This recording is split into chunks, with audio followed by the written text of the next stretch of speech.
In this video, we are going to be talking about shin splints. If someone doesn't know what a shin splint pain is, they will say, I have pain in my leg. Make sure they show you where it is. Because this just happened the other day where someone said, I have pain in my leg. And then, a week or two ago, it was a calf issue. And then all of a sudden they reappeared and I'm like, no, it's more in the front. So just always make sure somebody points for you. I think that's the biggest thing I want to get across is have them show you exactly where the pain is. So if you're unfamiliar with pain in this anterior compartment of the leg, that bony prominence is right there. It's skin and then bone right here. But here it's not. It is skin, musculature right through here. It's extremely obvious. And it's typically when someone hasn't been exercising for a while and then they start exercising quite a bit and then this muscle just gets angry, little sprain to it, and it just gets irritated and it really likes support and it does well with the kinesio tape. So I'm unprepared again. Be taking a break. Cutting this out again. So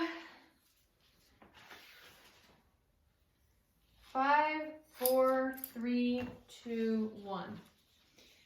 So depending on the size of the person's leg, sometimes with the teenagers, you don't need more than 2. Because you're going to do these, you can do it at an angle. And in some videos, you'll see people put them like this. So they'll do 2. Like this. And in some videos, you'll see them done like this. I don't think there's any right and wrong. I think the musculature just needs help. I'm a fan of going up,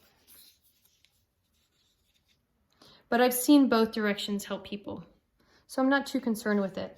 In this case here though, let's just say the symptoms weren't as much here as they were maybe dead center in the belly and not so much here. So you could put these close. You could put 2 and 1. So let's show you that. There's also, I have seen, and you don't need to do this, but I have seen this and I have used it, where if they only have 2, they'll turn it into 4. And let me show you how to do that. You fold it in half and you cut, leaving about this much at the end, about 1.5 inches to 1 inch. And you could do 2. So again, you can do it 2 here, 2 this way, 2 this way, and 1. Again, you can play with this. And you can totally do this to your, put this tape on yourself. You don't have to have somebody do this, which is awesome when you have a lower leg issue. So there's the opening. I'm gonna start above it. Just do a slate pull, pull this like this. I'm gonna anchor this piece here. And then I'm gonna open it just ever so slightly. I'm just giving a little tug, like that. By the way, this is the protocol for bruising. Let's say that she somehow got hit with something here, maybe in soccer, just somebody kicked her, or there was just this massive bruising. This is also the protocol for bruising anywhere in the body.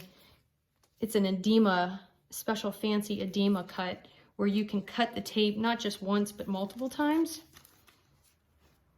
But I'm gonna talk about that in the back videos, since we get a lot more swelling and back issues and knee issues. So this one is just going to adhere like that, release, that one's released, and that one's released.